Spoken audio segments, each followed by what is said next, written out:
What is going on, ladies and gentlemen? My name is Espresso, and welcome back to another Infinite Warfare video here today on the channel. Today, we're now, as of this going live, only a couple hours from the launch of Infinite Warfare, so I figured we'd do something special because it still is Thursday, and on Thursdays we do an episode of the 5 things that changed. So this one, it's going to be a little bit of a launch version of Infinite Warfare, comparing what we can see here in the next couple of hours and then the next couple of months to what it's been in the past couple of months up to this point. So that said, it is another 5 things that changed within Infinite Warfare, and if you guys do enjoy this, drop a like down below. And if you guys are new to the channel, maybe consider subscribing to stay up to date with everything Infinite Warfare, and of course, the change series we do here on every Tuesday and Thursday, Modern Warfare Remastered and Infinite Warfare, respectively, for those days. This one, we got some cool changes and some things that you might not have noticed if you guys did not play the beta or even the earlier builds of the game. This is a series that takes a look at that trivia, takes a look at some of the things you might not have noticed, and brings it up to current speed here with you guys. So that said, let's talk about our changes with this one. Number 1 is one that I guarantee that you will recognize almost right off the bat here, especially if you played the beta, because it is a very apparent change within Infinite Warfare, that being the main menu design, and rather design of the menu overall whenever you're playing multiplayer. Previously, it was something where it was a very bright white background. It had white animations, it had white coloring, and different white models in the background, as well as pretty much just an overhaul of white. But this time around, now it's a little bit different. For those of you guys that know what I'm talking about here, I think that it's definitely something that is a very much needed change. The white was very bright and not necessarily burned into your eyes, but it definitely was something that was a little bit tougher to look at for long periods of time. And if you're somebody that plays in low level lighting and it's something where it's a kind of dim to dark room that you play in, it does start to wear on your eyes a little bit with this, and it definitely just, I think, makes it more aesthetically pleasing and definitely is less of an eyesore. The black is a little bit more soothing and definitely easier on the eyes. So it's something that, once again, I think is a very much needed change, and I'm definitely on board here with this one. Now, the second change with this one is one that you might not notice, or you might notice right away. I guess it's kind of up in the air with this as well. It deals with the camos. There's 2 subsidiary changes that go along with this one here that we'll talk about. The first one is the fact that the camos have been realigned in how they are positioned. There are different camos. There are quartermaster, there are mission teams, there are extra camos, and then there are the standard challenges camos. The challenges camos are the ones that are obviously the ones that you can do just by simply playing and unlocking with challenges in game for those certain weapons. The mission team camos are the ones that you can get from your mission team challenges, doing the objectives from there and ranking up your mission team. The quartermaster is really all just luck and different things with that, with supply drops, and then the extras are the ones that are the pre-order bonuses and different DLC ones that presumably, like in Black Ops 3, there were the esports camos and all that kind of stuff that came into that. All of these, though, have been slightly repositioned. There are camos like the Neon Tiger that were previously in the mission teams category that are now just regular standard camos for challenges of specific weapons. Now, whether or not this was something that in the beta they did this intentionally, where they gave us a taste of it, because the Neon Tiger was one that you could get relatively easily out of challenges for mission teams, but it seems like the fact that the mission teams back then were kind of just acting as a way to give us a little bit more of a glimpse of some of the camos we could see here within this. A lot of the other camos are still hidden within this, the extra camos. There's some people that may have all of them, most people might not. There's of course a lot of quartermaster camos, and then of course we have a ton of camos for challenges and of course mission teams. So that said, it is something that these camos have been realigned, repositioned, however you want to say it, to different designated slots and categories with it for how you earn them. Now, another thing with the camos also is the fact that some are slightly redesigned. There were a little bit of subtle patches even in the beta made. I know that for a fact the anodized camo was initially a more matte camo with this, but as a little bit of an update came out to the beta, it also got a little bit of a design update and made it a little bit more chromatic and something that shined a little bit more in the light. So things like that have been redesigned. You'll notice if you take a look at some of the camos from the beta to some of the ones that are in the full build,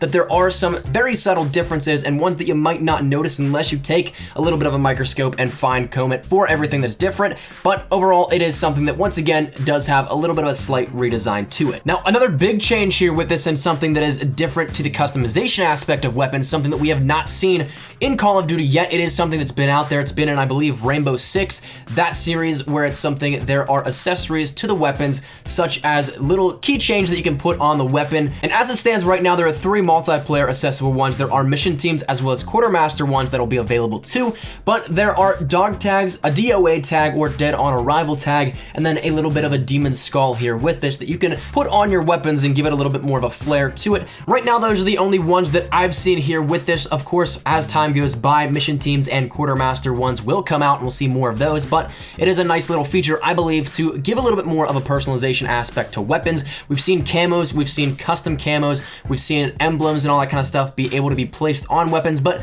we've never had actually something that is another physical item that is an extension of the weapon. And though it doesn't do anything to give any statistical properties or anything like that to it, it is something that just adds a little bit more of a different level of personalization that we've never seen in COD. So I think it's very cool with this one. The next thing that we are going to talk about is one that maybe you might not be too fond of, and I definitely understand why this is something that people would not be too fond of.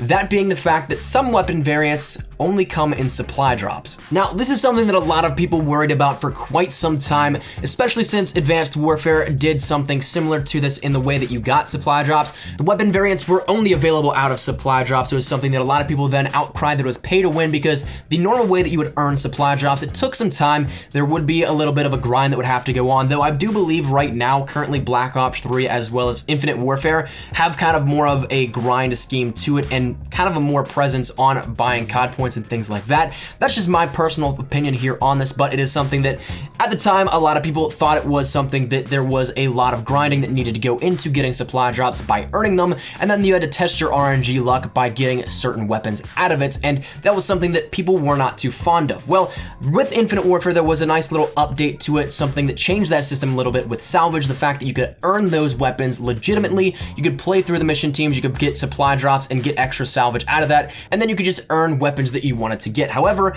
it seems like some of those that we saw in the beta, we are gonna have additional ones that aren't gonna work the same way. Now, as it stands right now, there are a couple collections of weapons, those being the prototype weapons and the mission team weapons, but there's a third one now, the QR-M5TR or Quartermaster collection with this, and that is one that holds a couple of weapons that are in the classifications of supply drop weapons only. As it stands right now, there's not exactly too many of them, but as time goes on, that's something that we might see updated a little bit to have more weapons coming out, and especially if there are DLC weapons like Black Ops 3 did DLC weapons where they will be in supply drops as well, that's something that these might then have even more in that category. So right now, there are only 12 weapons, an assortment of them being different assault rifles, SMGs, shotguns, snipers, pistols, that kind of stuff. There's only 12 of them right now and only one version of each in this Quartermaster collection, but once again, as time goes on, it is something that could quite possibly change and get a little bit more added into it. Whether or not that happens, once again, we'll see what time does for us. I'm personally hoping that it stays on the lower amount end here with this, because I quite enjoy the idea of being able to earn weapons rather than having to buy supply drops and get them out of them. Even though you can earn supply drops, the system itself is still just, I don't know, I'm not too big a fan of it here on this one. But the final change today deals with the classic weapons within Infinite Warfare. A lot of these weapons you guys will definitely want to get your hands on here, and in private match you can if you want to play around just a little bit with them. But something that some people might get a little bit upset about is, in fact, a little bit of a change to these weapons. They are, of course, the same weapons in their formats and how they work and all that kind of stuff. So the MAC-TAV is the UMP45, the TF141 is the intervention, but in particular, the audio has been changed up a little bit. This is something that is, once again, a subtle change, but even with the intervention or the TF141, you might notice it a little bit more. It doesn't have the iron ting to it, if you want to put it that way, if that's the best way to describe it. The sounds are a little bit changed up and a little bit altered to maybe either bring them up to speed with the audio engine that is running Infinite Warfare, or the fact that they just wanted to bring it into a more unique perspective rather than just a copy and paste job here with it.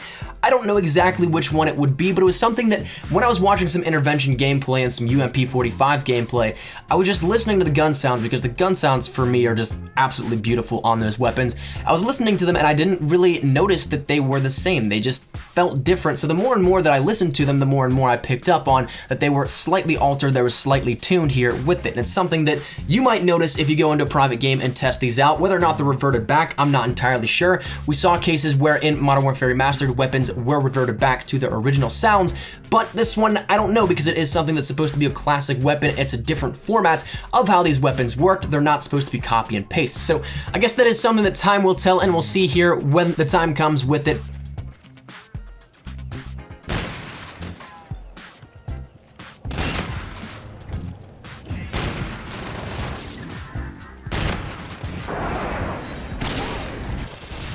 Wow! I was gonna go the whole game 0-0.